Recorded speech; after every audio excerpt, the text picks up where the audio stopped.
তাইলে মানুষ আর আমারে ভয় পাইব না। Ali must be king. Yes, এই ছবির হাজার হাজার কপি বের করে আমার ক্যাডারদের হাতে পৌঁছায় দাও। খুঁজে বাইর করতে হবে এই শুয়োরের বাচ্চাকে।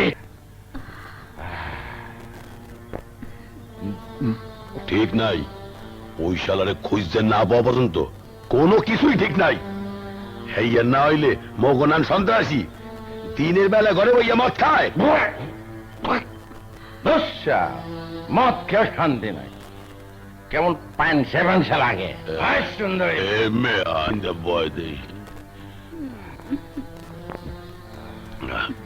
মাইয়া মানুষ চেয়ার আগেনি কেমন জানি ভেগাইছে ভেগাইছে মনে হয়, কোনো মজা নাই না। বেআই সাবাই টাবাই দেছো নাই? হ্যালো, কেডা? বস, আমি জাহাঙ্গীর। আগুন শালারে পাইছি। কোথায়? হাকিম চত্বরে। পাওয়া গেছে হালারে। তুমি আর আমি দুইজনে মিল্লা হালার কল্লাডারে কাট দেন না, ভাইজানের পায়ের সামনে ফালামু। লও চলো।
সুরতাল রিপোর্ট তৈরি হয়েছে? Yes sir. লাশ মর্গে পাঠানোর ব্যবস্থা করো। শনাক্ত করা গেছে? জি স্যার, দুজনই শীর্ষ সন্ত্রাসী, গুরু গ্রুপের সদস্য। ওদের বিরুদ্ধে বিভিন্ন থানায় একাধিক অপরাধের মামলা রয়েছে। ওরা অপরাধ করেছে কি করেনি, ওদের নামে মামলা আছে কি নেই, সেটা আমাদের বিবেচ্য বিষয় নয়। আমাদের কথা হলো প্রকাশ্য দিবালোকে তাকে নির্মমভাবে হত্যা করা হয়েছে। Yes sir. আপনি যথাযথ তদন্তের ব্যবস্থা করুন। Sure sir. কেন তদন্ত হবে স্যার? কি বলতে চাও তুমি? বলতে চাই, যথাযথ তদন্তের ব্যবস্থা করা মানেই একটি কমিটি গঠন করা, আর কমিটি তদন্তের পিছনে কিছু অর্থ ব্যয় করা। কি লাভ অযথা জনগণের পয়সা নষ্ট করে? যে দুজনের লাশ এখানে পড়ে আছে তারা চিহ্নিত সন্ত্রাসী। ওদের সন্ত্রাসী কর্মকাণ্ডে জনগণ ছিল অতিষ্ঠ, অথচ আজ পর্যন্ত ওদের নিয়ে কোনো তদন্ত কমিটি গঠিত হয়নি। নির্বাচনের আগে আপনারা কথা দিয়েছিলেন ওদের দমন করার, অথচ আজ পর্যন্ত ওদের দমন করার কোনো ব্যবস্থা নেওয়া হয়নি। তাই জনগণের ভেতর থেকে বেরিয়ে আসা এক মানুষ ওদের হত্যা করেছে, জনগণের চোখের সামনে করেছে। জনগণ হাততালি দিয়ে তাকে বাহাবা দিয়েছে। ওদের মৃত্যু নিয়ে তদন্ত করে জনগণের অর্থ খরচ করার কোনো দরকার নেই স্যার। জনগণের ভোট নিয়ে নির্বাচিত হয়ে যদি আসনে বসি, তখন আমার সামনে থাকে সংবিধান। জনগণের হাততালি পাওয়া আর সংবিধান মোতাবেক দেশ পরিচালনা করা এক কথা নয়। জনগণ যতই হাততালি দিক না কেন, হত্যাকারীকে ধরে শাস্তির ব্যবস্থা করাই আমার দায়িত্ব। দায়িত্বটা মাত্র 5 বছরের জন্য স্যার। মানে খুব সোজা স্যার। আজকের এই ঘটনার পর এই এলাকায় যখন নির্বাচন হোক না কেন, ওই হত্যাকারীর কাছে আপনি হেরে যাবেন। জনগণ ভোট দিবে ওই হত্যাকারীকে, কারণ ওই হত্যাকারী যা করেছে জনগণ আপনার কাছে সেটাই আশা করেছিল।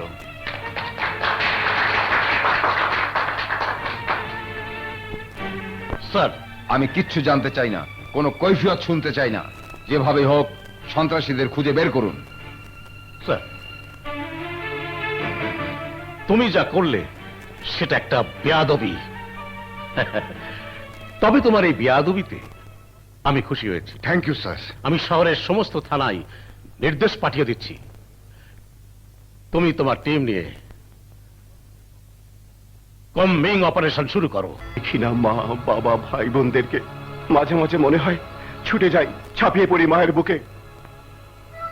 কিন্তু গুরু দল যদি দেখে ফেলে, যদি আমার বাড়ির সন্ধান পেয়ে যায়, তাহলে আমার অনুপস্থিতিতে আক্রমণ করবে ওদের সবাইকে। তোমার এই মুহূর্তে ওনাদের সাথে দেখা করার কোনো দরকার নেই। তোমার মা বাবা ভাই বোন সবাই ভালো আছে। সবাই জানে তুমি বিদেশে গিয়ে বড় একটা কিছু করছো। আমি ওনাদের খোঁজ নিয়েছি। সত্যি সত্যি বলছো দিবা? তুমি আমার আগুন। তোমার যারা আপনজন তা তো আমারও আপনজন। ওনাদের খোঁজ খবর রাখা তো আমারও কর্তব্য। দিবা আগুন।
স্যার, কত দূরে এগুলে?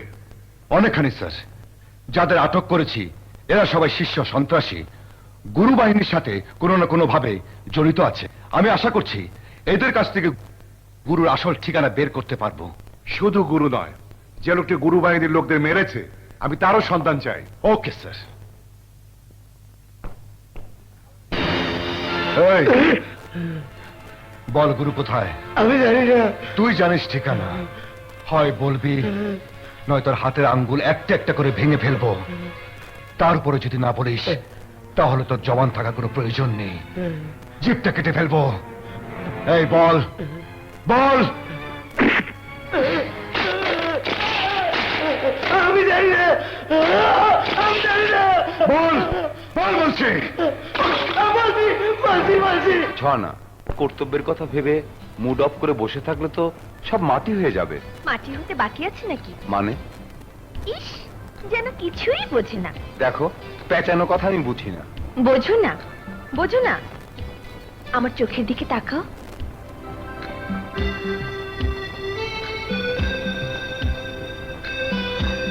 কি হলো, কিছু বুঝলে?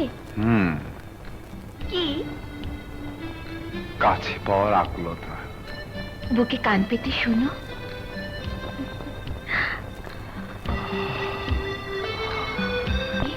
কিছু শুনতে পাচ্ছ?